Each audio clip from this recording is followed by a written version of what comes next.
Et bonjour tout le monde et bienvenue dans cette nouvelle vidéo de suivi de mon opération de marchand de biens. C'est déjà le 8e épisode de cette série et vous allez voir qu'il y a beaucoup de choses qui ont changé et j'y arrive quasiment au bout des travaux, au moins à l'intérieur. Et à la fin de cette vidéo, je vous annoncerai quelque chose concernant cette opération et vous allez voir que c'est plutôt une bonne surprise. Tout de suite, je quitte ma forêt verdoyante et on se retrouve sur mon chantier pour ce suivi. A tout de suite. Avant de passer à la suite, si vous aussi vous voulez gagner plusieurs années de salaire d'un seul coup et que vous êtes prêt à vous investir dans le métier de marchand de biens, je vous invite à aller voir les offres que je propose, à savoir une formation en ligne et 2 formules de coaching adaptées à tout le monde. Et bien sûr, si vous avez déjà commencé à prospecter pour chercher votre prochaine opération et que vous avez du mal à définir la rentabilité de celle-ci, vous avez à disposition mon outil de gestion pour les marchands de biens qui vous permettra en quelques clics de savoir si une opération a du potentiel ou pas. Allez, on est parti pour la visite du chantier. Alors, le bruit d'à côté, je ne sais pas si vous allez vraiment l'entendre, mais là-bas, il y a un petit chantier en cours. Donc, comme vous pouvez le constater chez moi, c'est toujours autant le bordel, sauf que toutes les tranchées ont été terminées et ont été rebouchées. Donc, nous avons les compteurs d'eau, nous avons les télécoms. Je vais vous montrer ça de plus près. Donc, les compteurs ne sont pas dedans, hein. Là, c'est la chambre des télécoms, futur parking. On a retrouvé le tabouret du tout à l'égout qui était installé. Il est là, et on a mis un siphon disconnecteur tout neuf ici. Ensuite, ça repart de partout. Je vous ai déjà expliqué la dernière fois comment c'était installé, on ne va pas revenir dessus. Il me reste à l'extérieur à me dégager un petit peu tout ça, à faire les parkings, et pour les extérieurs, ce sera terminé. Et on a mis aussi un siphon disconnecteur ici, et il y en a un autre sur le côté là-bas, que je ne vais pas vous montrer, ça n'a pas grand intérêt. Donc c'est surtout à l'intérieur que ça a changé. Alors déjà, ce mur-là, cette porte-là était fermée. Et ensuite, maintenant, comme vous pouvez le constater, j'ai un vrai hall d'accueil, ou sas d'entrée, qui dessert 1, 2 et 3 logements. Les portes sont fraîchement installées. Donc ensuite, ici, on va refaire un placo partout, hein. Le faux plafond. On va tout descendre à 2,40 m pour ne pas être emmerdé avec les plaques de placo. Tout ça, ça va être fait. Et il va y avoir un sol de refait aussi. Maintenant, vous allez voir qu'à l'intérieur, quasiment tous les lots sont définis. Je vais bientôt pouvoir faire venir mon géomètre. Donc ici, la pièce, il n'y a rien qu'à changer. Par contre là-bas, alors c'est un petit peu sombre, mais vous allez voir que voilà, le mur il est monté jusqu'en haut. Donc là, on a la future salle d'eau, toilette et un petit dégagement pour mettre du placard dans le futur T2. Donc on a une évac ici pour la douche. Non, là c'est le lavabo. Une évac pour la douche et une évac pour le toilette, ici avec l'arrivée d'eau. Ça, si on veut mettre le ballon et les clarinettes au-dessus du toilette. Là, la porte a été fermée et j'ai mis ma gaine GTL. On est en attente de Enedis pour poser les compteurs. Et là, la gaine qui est là, c'est la gaine Enedis et Télécom qui vont à l'étage. Voilà, le câble là, c'est rien, je vais l'enlever. On bouchera tous les trous. Il y a des trous à boucher partout. Il y en a un autre là, parce que derrière, c'est un autre logement. Et là, pareil, un petit trou à boucher. Donc tout ça, ce sera fait. Et ici, je n'ai plus rien à faire. Donc là, on va juste mettre des petites rallonges. On ne voit pas très bien, mais on va mettre des petites rallonges au bout de mes évacuations, parce qu'ici, il y a un ragréage qui va être fait. Donc il faut que ça ressorte du ragréage, dans le même esprit que ça. Donc voici pour ce logement. Un autre logement qui est complètement défini, c'est le studio. Donc là, on a monté ce mur, on a monté ce mur. On lui a fait une petite entrée ici. Ça fait un petit sas, on pourra mettre quelques rangements ici, les chaussures, les manteaux. On pourra mettre éventuellement un placard au-dessus. Voici le sas. Ensuite, cette pièce, évidemment, elle n'a pas changé, si ce n'est que les évacuations, je vais vous montrer, sont terminées, ou presque. Donc il me reste ici à faire un seuil pour poser la baie vitrée et le ragréage ici. Et ce sera terminé. La gaine GTL, elle est là. On a une évac en attente pour la future cuisine. Là en blanc, ce sera, j'ai matérialisé un peu la cloison de la salle d'eau. Il me reste, là, il y a eu une petite erreur de fait, donc ça va être corrigé aujourd'hui, là. On va recasser ici et faire ressortir un tuyau de 40 pour la douche, qui a été oublié. Une petite cloison, les toilettes de ce niveau. Là, en attente, c'est pour le lavabo, et ça va à l'étage. Donc là, aujourd'hui, on va s'occuper de ça. Je vous montrerai d'en haut à quoi ça ressemble. Voilà pour ce logement. Il ne reste plus grand-chose à faire.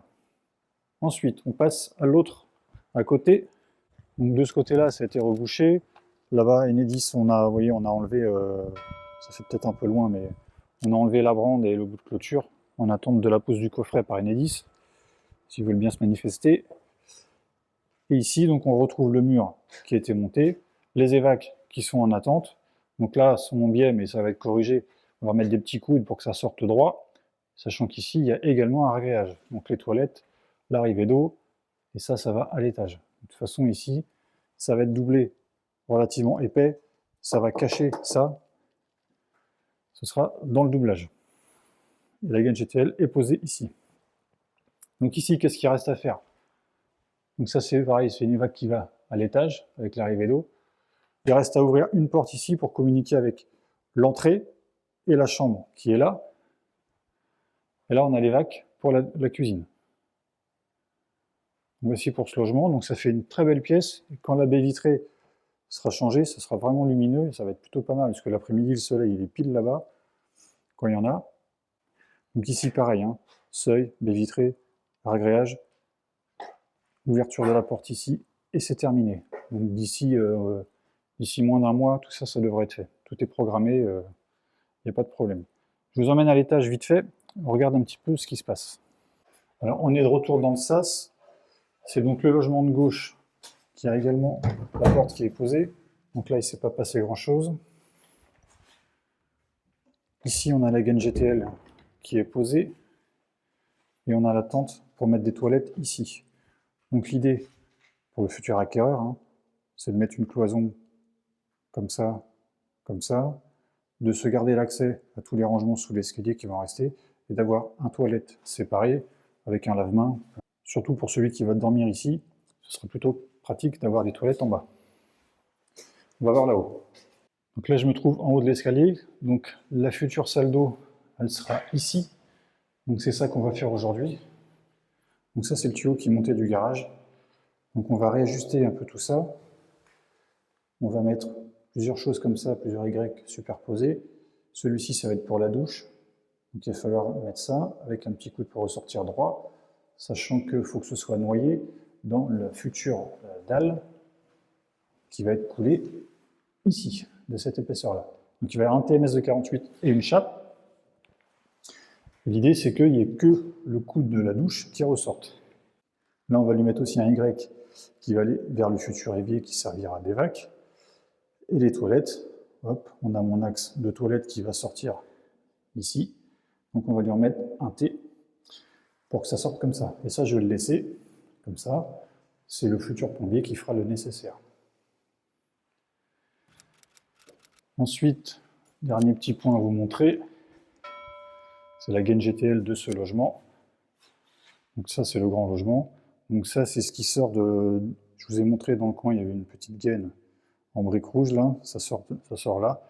Donc on a la terre, chose que je n'avais pas fait sur les autres et que j'ai fait ici, c'est qu'on a mis la terre directement dans chaque logement. Donc tout est déjà préinstallé. Et là, il y a juste, alors ça s'enlève, hein, j'ai mis que 2 vis. On peut l'enlever si on veut doubler, refaire le mur, il n'y a pas de problème, ça s'enlève. Donc ici, qu'est-ce qu'il me reste à faire? Mettre le TMS et couler la petite chape là-dessus. Et là, fermer ça en placo. Et à l'étage, ce sera terminé. Comme vous pouvez le constater, au niveau de la salle de bain, ça a pas mal évolué. Je ne sais pas si je vous l'avais déjà montré. Donc là, on a les vacs pour la douche, les lavabos et compagnie. Donc après, il y a juste à mettre une forme de pente et d'arriver ici, hein, quand on aura remplacé ça. Et les toilettes, on a modifié, on l'a rapproché du mur. Ça se sera mis éventuellement dans le doublage et ça peut ressortir perpendiculaire pour des nouvelles toilettes. Et ça, on va le boucher.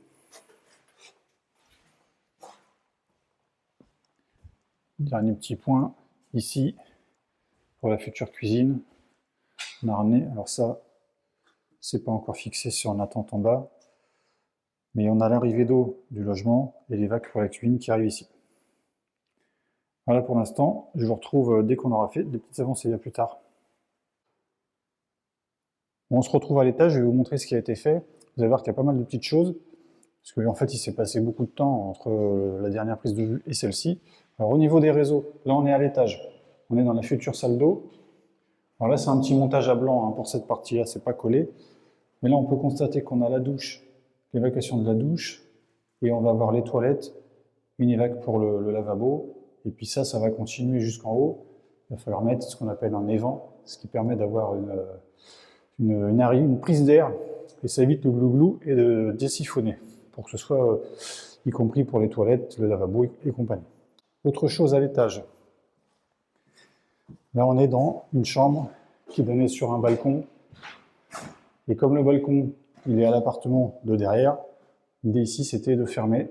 Donc on a fermé carrément au parpaing. Vu que ça donne sur un balcon, ça va donner sur l'extérieur, j'allais sûrement pas mettre du placo. Je vais vous montrer dans l'autre sens à quoi ça ressemble, puisque ça a été enduit. Donc là on est dans la pièce de vie de l'autre appartement, avec ce balcon. Il a été en partie fermé par ça, mais ça risque d'être enlevé. Du coup on a fait ça, voilà.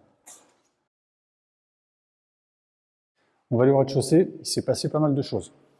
Donc là, au moment où je vous parle, d'ici 2 jours, je viens de me poser les baies vitrées. On va voir ça après. Et la chape, ce sera d'ici 3 semaines. Donc là, c'est pareil. On a fait une petite modif ici, parce qu'on avait oublié, ce qui me fait les réseaux, il avait oublié de mettre ma douche. Donc maintenant, tout est coulé, c'est fermé. Là, on est bon. Et là, ça part à l'étage, c'est ce qu'on a vu juste avant. Donc pour la baie vitrée elle va être ici. Donc j'ai enlevé les portes de garage. Et là, ils m'ont refait toute une bordure propre pour qu'on puisse s'appuyer pour la baie. Et surtout, ils m'ont fait ce seuil, ce surbo en béton. La baie vitrée elle va venir se poser là-dessus, comme ça. Et là, on a une forme de pente pour éviter que l'eau stagne et puisse éventuellement rentrer.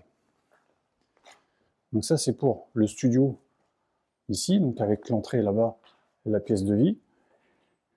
Et on a fait la même chose pour l'autre appartement d'à côté. Il y avait une deuxième porte de garage. Voilà, donc ils ont refait la même chose. Un surbo, et puis des bords propres. Voilà. Donc maintenant, dans 2 jours, là ça a été fait, ça a été fini hier. Donc ça fera 3 jours de séchage. Ce sera bon. Même s'il fait un temps un peu dégueulasse, il n'est pas censé pleuvoir. Donc on va pouvoir poser mes baies vitrées. Et le sol, il sera fait juste après. Et là, dernière chose, l'ouverture. Enfin, je ne pouvais pas la faire avant pour des soucis de fermeture, d'accès et compagnie. Donc il fallait absolument que ce soit fait juste avant que les baies soient posées. Parce qu'une fois que les baies sont posées, vu qu'elles ne s'ouvrent pas à clé par l'extérieur, je ne pouvais plus rentrer dans cette pièce. Donc on a fallu faire ça. Donc ça, c'est ce qui permet de communiquer de là. Donc là, on a l'entrée du logement par l'extérieur, l'entrée indépendante. On a de quoi faire une chambre ici, une entrée avec des placards ici, et là, on arrive dans la pièce de vie avec la cuisine, la salle d'eau et compagnie. Pour ceux qui découvrent un petit peu le projet, je vous invite à aller voir les vidéos précédentes qui expliquent exactement ce que je veux faire comme découpage avec les visuels 3D. Sachant que je vais bientôt en refaire une autre avec les visuels 3D définitifs. Sachant que là, au moment où je vous parle, tout est enfin mis en vente. Et, petite cerise sur le gâteau, j'en ai déjà 2 qui sont sous offre par la même personne. Un investisseur qui me prend 2 lots d'un coup, alors qu'on n'avait même pas encore passé les annonces. Donc ça, c'est plutôt pas mal. Avec une négo vraiment ridicule pour l'ensemble des 2, on doit être à peu près sur 2000 € net vendeur de négo sur l'ensemble des 2. Donc c'est vraiment pas grand-chose. Donc les 2 qui sont partis, je vais vous les montrer. C'est le studio qu'on a vu juste avant. C'est les 2 plus petits en fait. C'est les 2 plus petits, donc il y a celui-là. Donc celui-là qui est quasiment fini, comme je vous disais, il reste que la baie et puis le sol à couler. Et puis c'est celui-là celui-là, qui est pareil, hein, qui est dans sa configuration définitive. Donc avec lui, il a du jardin là-bas. On a une pièce de vie, on peut faire une chambre. Et puis là, on va pas avoir grand-chose, mais c'est tout ce qui est la partie salle d'eau. Donc ici, si je prends un peu de recul, ça ressemble à ça. Et tout est fait. Là, je ne fais plus rien ici. Si ce n'est, bien sûr, le sol. Donc voilà, pour cette vidéo, on va s'arrêter là. La prochaine fois qu'on va se voir, les sols seront faits, les baies seront posées, et j'aurai probablement fait d'autres choses, et j'espère vous annoncer prochainement les réservations de mes autres lots. On se retrouve bientôt pour une nouvelle vidéo. Allez, à bientôt. Bye bye.